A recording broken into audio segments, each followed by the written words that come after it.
Today is a new day. A motherfucking day. Motherfucking day. Bon, bah, la première vidéo, on a parlé des stéros. La deuxième vidéo, on a parlé des papes du fitness. La troisième vidéo, bah, on est obligé de parler de cul, hein, on est obligé. Donc, alors, je sais pas, je pense que tu as remarqué que maintenant le monde a changé. Dans les années 90, c'était plutôt Pamela Anderson, donc les gros seins, la taille fine et pas trop de cul. Année 2000, c'était Britney Spears. En gros, je sors avec des garçons mais je couche pas avec, hein, notre chasteté, mon cul. Et bon, 2005-2010, bon, là c'est Kim Kardashian, gros cul, taille fine, épaules fines. Voilà, C'est ma voisine. Putain, mais t'as de la chance. Toutes les deux, c'est Kim Kardashian et Britney Spears. Oh là là, bon bah en tout cas, voilà, maintenant si tu veux, le monde a changé. Une catégorie de filles évidemment veulent ressembler à ce genre de filles-là, on va dire à Negeri Fashion Nova. Donc Qui Fashion Nova, tu sais la marque. En fait, moi pour moi, c'est ce que j'appelle des femmes hybrides. Ça veut dire qu'elles ont le bas du corps d'africaine, elles ont le teint de filles, on va dire méditerranéennes, elles ont le nez d'une caucasienne et les cheveux lisses d'une indienne. Donc voilà, on va dire c'est une race qu'on peut qualifier d'hybride, quelque chose qui n'existe pas forcément, à part pour certaines communautés. On est même arrivé à nous faire croire que ces filles-là étaient des latinos, des brésiliennes ou des mexicaines ou des dominicaines. Si vous êtes déjà parti au Brésil, elles sont petites et costauds. Au Mexique, j'en parle même pas. Et en Colombie, bah, c'est pareil, hein. Donc en fait, c'est pas un morphotype, c'est le morphotype de la chirurgie. Et ça bousille le cerveau des gens qui nous contactent et les filles qui veulent avoir des corps d'Avengers, une taille fine, un gros cul et le haut du corps fin. Donc j'ai envie de te dire, t'as une chance sur 1000 d'être comme ça. Même je vais partager des photos avec vous de personnes que j'entraîne. Bah, quand tu prends de partout malheureusement. Donc toi, qu'est-ce que tu penses de cette déferlante de sexualité, on peut même qualifier de puterie, hein, parce que maintenant sur les réseaux sociaux, les filles ont tendance à montrer leur cul comme les mecs montrent leur pec. On peut même dire que c'est peut-être misogyne également de se dire que quand une fille monte ses formes, c'est plus, on va dire, c'est plus politiquement incorrect que quand un mec se montre torse nu avec des abdos ou des pecs saillants ou pas. Donc toi, qu'est-ce que tu en penses de tout ça? D'abord, mon opinion, who gives a shit. Bon, on aime les gros culs, attention, hein. Ok, donc mon opinion, who gives a shit. On n'en a rien à foutre de mon opinion. C'est ce que je pense. Donc les filles qui sont en train de me regarder, il ne faut pas prendre ça du mauvais côté.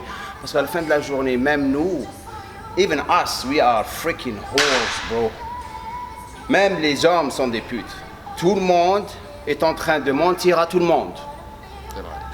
Hashtag putarisme. C'est ce qui se passe dans l'internet. Hashtag retouche de photos aussi, parce qu'il y a la plupart touchent leurs photos. Hein. C'est du putarisme. Maintenant, tu te rappelles, tu avais fait une vidéo d'une fille. Oui, Léa, ouais.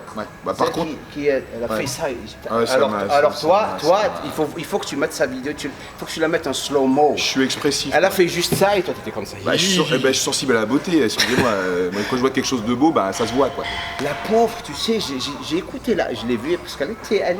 Elle est touchante. Et surtout, elle a eu beaucoup de courage de s'ouvrir de la sorte, parce qu'il y a beaucoup de filles qui n'oseraient pas dire tout ce qu'elle a dit. La pauvre, comment qu'elle s'est...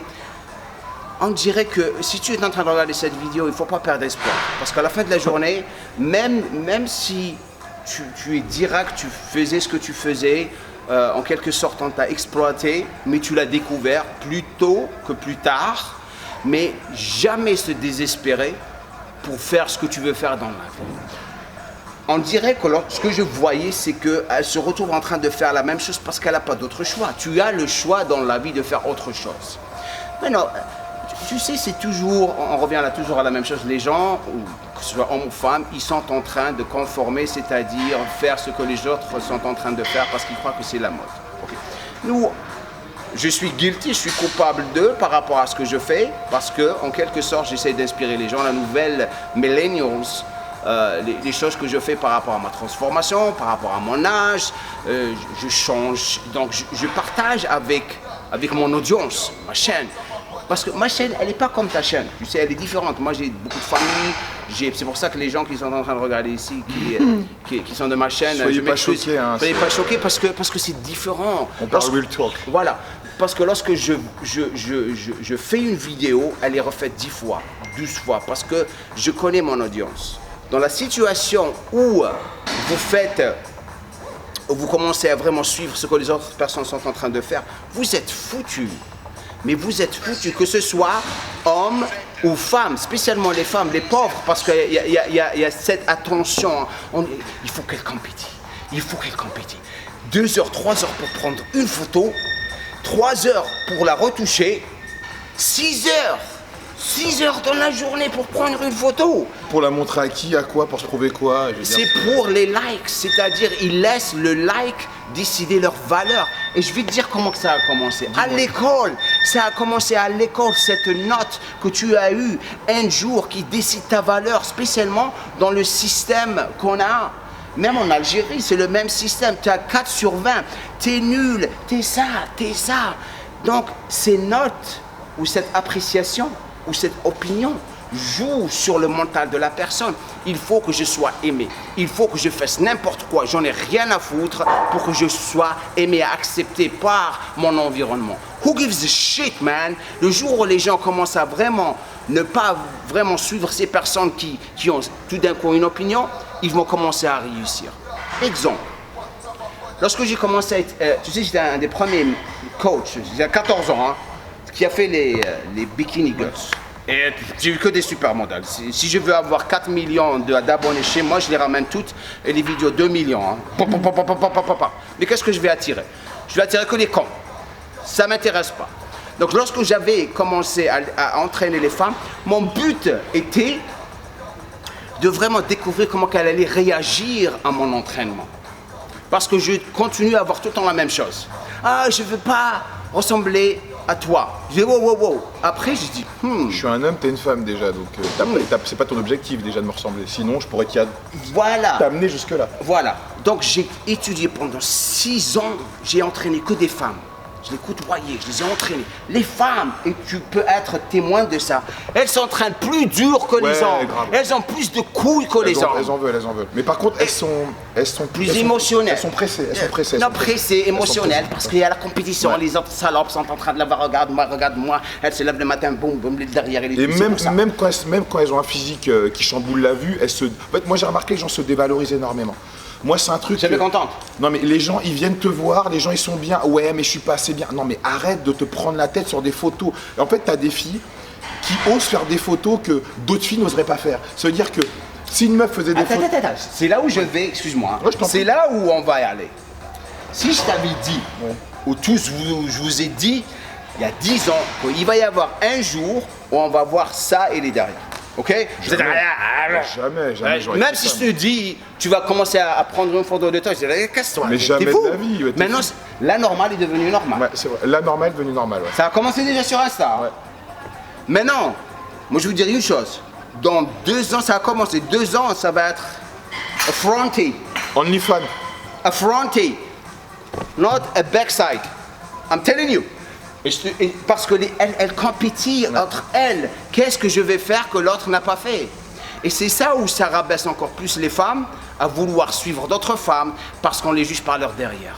On adore les derrière, mais à la fin de la journée, dans le bon vieux temps, je suis sorti avec des filles qui avaient des gros derrière. Mais lorsqu'elle a ouvert sa bouche pour la première fois, j'ai envie de la gifler. Son derrière, je ne l'ai plus vue. Elle était tellement ennuyante, elle était conne. Pour moi, et je suis sorti avec des filles qui étaient avec un gros nez, je te jure, elle était tellement charmante, tellement belle, elle cartonnait, j'arrêtais pas d'être avec elle. Juste pour vous montrer, le physique c'est important, mais pas aussi important que vous le pensez, parce qu'à la fin de la journée, vous allez vous retrouver tout le temps à regretter lorsque vous découvrez la vraie personne à l'intérieur. Oui, mais le problème, je pense que moi je le remarque, tu as dû le remarquer aussi maintenant, entre guillemets, une bonne meuf d'Instagram, c'est devenu comme être intelligent en fait, c'est un signe de valeur. Je veux dire, les gens ils sont pas intéressés par ce que tu as à l'intérieur, ils sont intéressés par ce que tu montres. Et cette nouvelle génération a compris qu'en fait, regarde, il y avait un reportage la dernière fois sur France 2 où il parlait de la sexualité chez les adolescents, et il y a des gamines, elles disaient qu'elles envoient des nudes, c'est quelque chose de normal. D'envoyer des nudes, c'est quelque chose de... À 15 ans, c'est normal d'envoyer des photos de toi nu à ton mec et après... Parce que ce qui se passe autour d'elle, mais c'est parce que les modèles, en fait, des modèles, je prends l'exemple de Kim Kardashian parce que c'est quand même un modèle un peu important, elle s'est fait connaître en faisant une sextape. en se faisant baiser devant une caméra. En plus, un film de piètre qualité, malheureusement, je trouve, hein, pour ma part. En tant que... Jamais vu, tu l'as vu? Ouais, je l'ai par curiosité, mais bon, c'est un film amateur. Par curiosité. Bah, vaut mieux pas mourir con. Moi, je l'ai cherché, mais je l'ai pas trouvé. Ah bah je t'enverrai le lien alors, comme ça au moins tu vas pas mourir con toi aussi. Donc en fait, cette fille-là, c'est devenu un modèle et de surcroît, vu qu'elle a réussi à générer des revenus, du business, et même sa sœur également, comment elle s'appelle, Kylie, qui est refaite de la tête aux pieds, elle a pas peur d'en parler. Ça veut dire que j'ai fait une vidéo avec un chirurgien esthétique et il me disait que des gamines de 14 ans viennent avec leurs parents leur offrent des injections aux lèvres pour les faire grossir pour leur anniversaire. Non mais on est où en fait? Pour moi, si tu veux te faire grossir les lèvres, excuse-moi ma chérie, c'est juste pour sucer des bites. Hein. Non mais,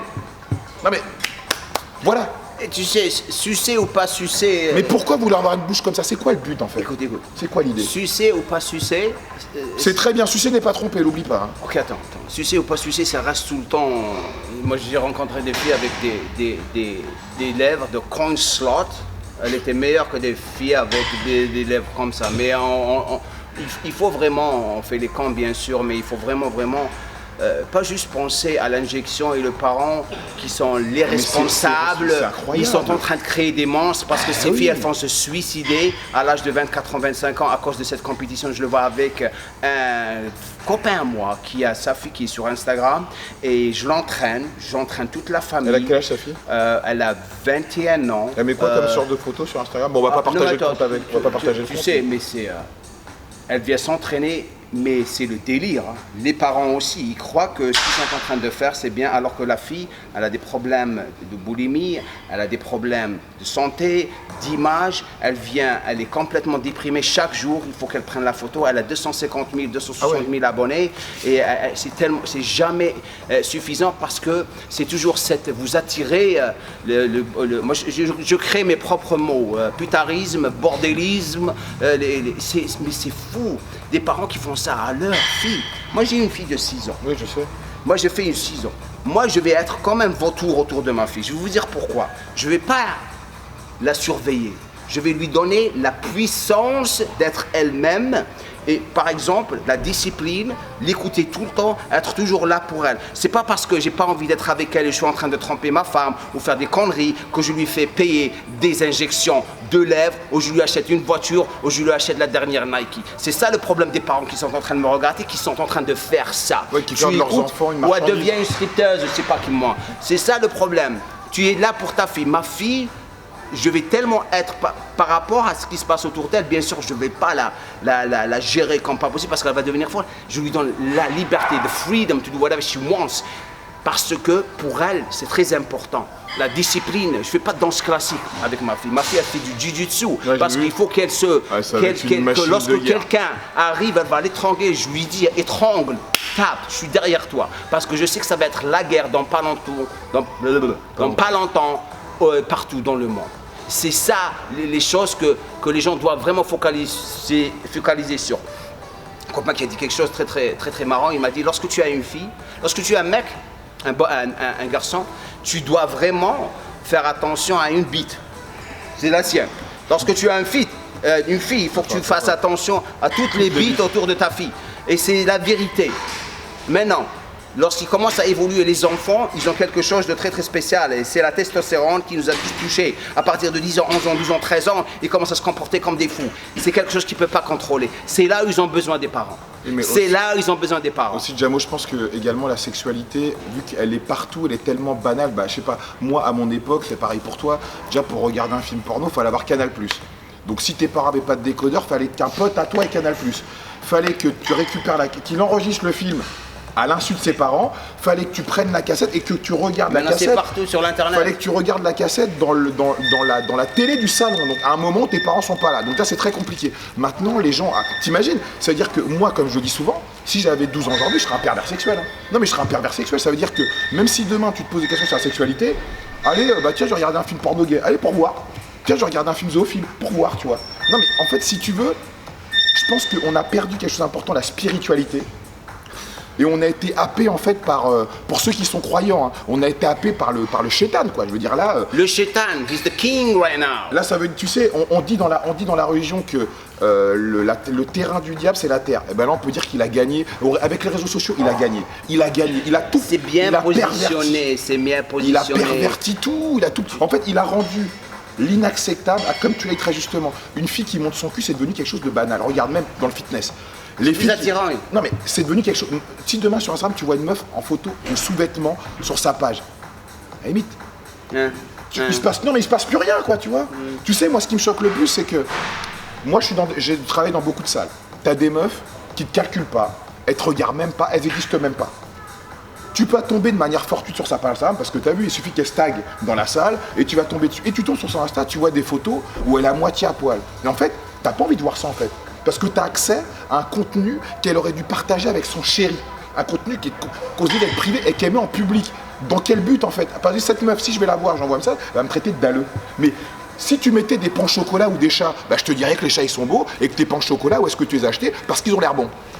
Alors, pourquoi ces filles sont en train de faire tout ça? Je crois que tu as déjà parlé de ce sujet. Oui. Pour monétiser, pour faire tous ces trucs-là. C'est pour ça que, pour elles... Dans l'espoir. Et ça s'applique aux hommes aussi. Donc les filles qui absolument, c'est le même combat. C'est le même combat. On est en train de jouer les macho men, que la fille doit faire ça. Pour les mecs, c'est la même merde. Hein. C'est la même merde, même pour vous. Hein. On va en parler de l'homosexualité dans le milieu gay dans une prochaine vidéo, ça va pas être des lol. Hein. L'espoir de monétiser. Je vais vous expliquer quelque chose. Je suis un YouTuber, c'est plus coach que YouTuber, parce que lorsque je pense à YouTuber, je pense plus... Non, tu es un être humain, tu es quelqu'un qui partage son savoir avec le meilleur support qu'on a actuellement, YouTube, Instagram. YouTube. Mais ce que j'allais dire, c'est que un YouTuber, Thibaut, c'est un YouTuber. Oui. Ouais, incroyable YouTuber, parce qu'il passe son temps à faire des vidéos. Bon. C'est-à-dire, lorsque vous commencez à travailler, les gens ne sont pas cons, les gens. Les gens, pour monétiser, il faut que tu leur donnes de la valeur. Les gens qui, comme on l'a dit auparavant, qui se plaignent tout le temps, ils n'achètent jamais. Ils n'achètent jamais. Parce qu'ils n'ont pas cette capacité de vraiment gagner leur vie proprement. Ils se sentent vraiment bas, donc ils critiquent. Oh, c'est de l'arnaque, tu nous vends du rêve. Ils achètent, c'est pour tout décortiquer et tout critiquer de A à Z. Ils n'achètent pas, frérot, ils n'achètent pas. Celui qui critique, il n'achète jamais. Ouais. Je vais dire pourquoi. Parce qu'il ne connaît pas la valeur du travail. Il ne connaît pas son père. Il n'est pas resté à la maison. Quelqu'un est venu chaque semaine, taper à la porte, lui dit voilà, l'argent pour faire élever ton enfant. Les gens qui achètent sont les gens qui sont éduqués. C'est les gens qu'on inspire avec du bon, pas avec des photos derrière ou des abdos, juste des abdos. Avec quelque chose que tu vas laisser incruster dans leur tête pour le restant de leur vie. Et ces personnes, je vais vous dire quelque chose, hein, même lorsque tu les as et tu les étudies et tu donnes et tu donnes et tu donnes et tu donnes et tu donnes et tu te plains jamais, tu leur vends quelque chose à 1000 €, ils vont l'acheter. Et je vais dire pourquoi. Parce que tu les as touchés ici tellement que lorsqu'ils voient, ils ne voient jamais le prix. Ils voient la personne qui les a inspirés à changer. Ça s'arrête là. Mais si vous mettez juste des photos et des produits, regardez ça, et regardez ça, et regardez ça, ça va pas marcher. Oui, mais le problème, c'est que ça marche pour certaines personnes. Et en fait, si tu veux... Même les personnes à qui ça marche, écoute. Moi, ils avaient fait je sais pas si tu... Il y a une fille qui a un compte Insta de 1 million de personnes, ou 2 millions. Elle peut même pas vendre un t-shirt. Un t-shirt. Parce que tu sais, je pense que, en fait, si tu veux, les gens de tout temps, ils ont essayé de trouver une manière de gagner de l'argent sans rien faire. Ça date pas d'aujourd'hui. Et maintenant, avec les réseaux sociaux, il y a des gens qui prouvent, comme les sœurs Tantôt, comme plein de filles sur Instagram, qui montrent simplement. Tu connais les sœurs Tantôt, c'est deux sœurs qui sont... Je connais pas. Elles ont un corps extraordinaire. Et en fait, tout ce qu'elles font, c'est qu'elles mettent des photos de leur cul. Leur cul dans la cuisine, leur cul dans la salle de bain, leur cul en Australie, leur cul à Mykonos, voilà. Et elles ont réussi à monétiser et créer des marques en dropshipping, des marques de maillots de bain, voilà. Et ça fait rêver des filles parce qu'elles se disent putain, moi j'ai le même corps qu'elles, je suis peut-être même mieux, je vais faire pareil. Non, tu n'es pas mieux qu'elles, je vais dire pourquoi. Elles ont eu du bol. En fait, comme je dis souvent, pour gagner au loto, faut jouer. Écoute, tous les gagnants jouent. Hein. Tu as bien fait de dire ça. Tu n'es pas mieux. Elles sont mieux que toi. Je vais te dire pourquoi. Parce qu'elles bossent. Elles travaillent. Même si elles utilisent leur cul, comme vous dites, ce sont leurs problèmes. Manière de travailler. Elles sont en train de monétiser. Elles sont en train de travailler dur. L'exemple typique que vous avez ici. Vous avez deux YouTubers. Alex et PJ de Bodytime, que tout le monde critique. qui sont, pour moi, je les respecte tellement. Ces mecs qui bossent comme des fous. Bah moi, c'est un de mes élèves qui leur faisait leur remarque, ils bossent comme des malades. Ils bossent comme des malades. Thibaut InShape, il bosse quand même malade. Non mais après... Ici, on n'a pas le droit de devenir riche ici. Comme quoi que si tu essaies de gagner ta vie et devenir un entrepreneur, non, tu es un arnaqueur. Non, tu dois pas faire ça. Pourquoi tu nous vends ça? Après, Jamo, moi je pense que, tu sais, moi je respecte, même si à la limite Thibaut, ça me parle pas, j'ai 39 ans, ça me parle pas à moi. Mais en tout cas, il faut respecter une chose, le travail. Quand le mec il te fait 3 vidéos par semaine depuis X années, Alex et PJ, ils ont des programmes, ils ont des marques de vêtements. Arrive un moment, moi, ils les ont détruits. Non, mais ils sont passés par. Moi, je pars du principe d'une chose. Si tu veux critiquer quelqu'un, soit codé, tu sois dans la même cellule que lui. Point barre. Point barre. C'est tout. Si tu veux le critiquer, arrive au même niveau. Une fois que tu arrives au même niveau, ok. Et il n'a jamais critiqué quelqu'un. Il n'a jamais parlé de quelqu'un. Non mais Jamo, quand tu travailles, t'as pas le temps. Non mais tu crois que Zidane, il va critiquer un joueur de foot? Il travaille le mec. Comme tu as dit très justement, les gens qui crient, ils n'achètent rien. Ils n'achètent rien. Ils regardent des vidéos pour décortiquer tout ce que tu dis et pouvoir t'en servir pour te le cracher à la gueule. Et ils trouvent le petit mode là. Mais tu sais, on va pas revenir à ça parce que c'est une perte d'énergie. Ouais, c'est une perte d'énergie. On parle de gens. Voilà, la chose que je vous. Par rapport aux femmes. Voilà, par rapport aux femmes, la chose que je peux vous dire, les filles qui sont en train de regarder ça, et même les sur les réseaux sociaux pour essayer de monétiser, gagner de l'argent. Voilà, la vérité. Le temps passe vite, très très vite. Ok. Juste essayez de faire ça. Comptez le nombre d'heures que vous passez chaque jour, à la fin de la semaine et après à la fin du mois. Vous allez vous retrouver de passer au moins, je sais pas, une semaine sur le média social. Et je vous dis quelque chose, on enlève la semaine de côté, on met la semaine de côté. Juste prenez un jour où vous allez vraiment vous développer, vous éduquer, vous valoriser en augmentant votre valeur personnelle. Je vous jure que vous allez vraiment réussir. Pourquoi? Frérot, il y a tellement d'opportunités. Et la plupart des gens sont en train de perdre leur temps, alors ces opportunités sont ouvertes pour tout le monde. C'est clair. Profitez.